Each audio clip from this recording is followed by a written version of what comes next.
হে মানুষ, তোমরা আমার সৃষ্টি প্রক্রিয়া ভেবে দেখো। আমি তোমাদের প্রথমত মাটি থেকে, অতঃপর শুক্র থেকে, অতঃপর রক্তপিণ্ড থেকে, তারপর মাংসপিণ্ড থেকে পয়দা করেছি, যা আকৃতি বিশিষ্ট হয়ে সন্তানে পরিণত হয়েছে, কিংবা আকৃতি বিশিষ্ট না হয়ে নষ্ট হয়ে গেছে, যেন আমি তোমাদের কাছে আমার সৃষ্টি কৌশল প্রকাশ করে দিতে পারি। অতঃপর আরো লক্ষ্য করো, আমি শুক্র বিন্দু সমূহের মাঝে যাকে পূর্ণ মানুষ বানাতে চাই তাকে জরায়ুতে একটি সুনির্দিষ্ট সময় পর্যন্ত অবস্থান করাই। অতঃপর আমি তোমাদের একটি শিশু হিসেবে সেখান থেকে বের করে আনি। অতঃপর তোমরা তোমাদের পূর্ণ যৌবনে পদার্পণ করো।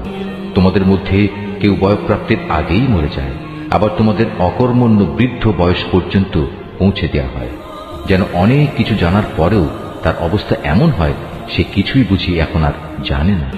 সৃষ্টি প্রক্রিয়ার আরেকটি দিক দেখো, শুষ্ক ভূমি।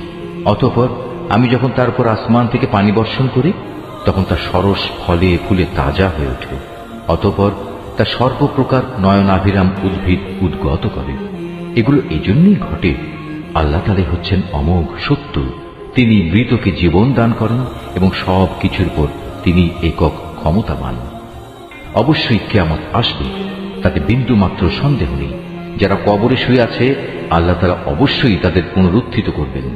তারপরেও মানুষদের মধ্যে এমন কিছু আছে যে ব্যক্তি কোন রকম জ্ঞান, পথনির্দেশ ও দীপ্তিমান কেতাব প্রদত্ত তথ্য ছাড়াই আল্লাহ তাআলার ব্যাপারে ধৃষ্টতাপূর্ণ বিতণ্ডা শুরু করে, যাতে মানুষদের আল্লাহর পথ থেকে গোমরাহ করে দিতে পারে। যে ব্যক্তি এমন করে তার জন্য দুনিয়াতে রয়েছে লাঞ্ছনা ও অপমান।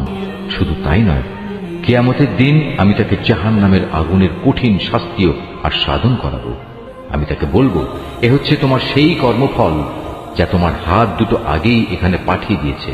আর আল্লাহ তাআলা নিজ বান্দাদের প্রতি কখনো এত বড় জালেম নন।